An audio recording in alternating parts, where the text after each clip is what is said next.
Hey guys, मेरा भी नवीन आप देखें नवीन टेक्निकल जोन। तो गाइस आज से हम बात करेंगे रेडमी A1 के बारे में। गाइस आज का हमारा टॉपिक है keyboard sound settings, how to enable and disable keyboard sound. तो गाइस अगर आप अपने फ़ोन में कीबोर्ड साउंड को इनेबल एंड डिसेबल करना चाहते तो गाइस यह वीडियो को आखिरी तक देखिए एंड समझिए।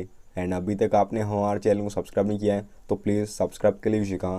तो आप सेटिंग्स ओपन कर लीजिएगा एंड यहाँ पे आपको देखिए एडिशनल सेटिंग्स पे आप क्लिक कर लीजिएगा एंड यहाँ पे आप देखिए लैंग्वेज एंड इनपुट पे क्लिक कर लीजिएगा एंड यहाँ पे आप देखिए मैनेज कीबोर्ड्स पे क्लिक कर लीजिएगा। तो यहाँ पे आपको देखिए फर्स्ट ऑप्शन दिया जाता है जीबोर्ड वाला, तो आप क्लिक कर लीजिएगा एंड यहाँ पे आप देखिए प्रेफरेंसेस पे क्लिक कर लीजिएगा। तो यहाँ पे आपको नीचे में देखिए साउंड ऑन की प्रेस ऑप्शन दिया जाता है, तो आप इसे ऑन कर लीजिएगा। तो गाइस जैसा आप इसे ऑन करेंगे तो आपके फ़ोन में कीबोर्ड साउंड इनेबल हो जाएगा। एंड अगर आप अपने फ़ोन में कीबोर्ड साउंड को डिसेबल करना चाहते तो इस टाइप से देखिए आप कीबोर्ड साउंड को डिसेबल भी कर सकते। तो गाइस यह था आज का हमारा टॉपिक।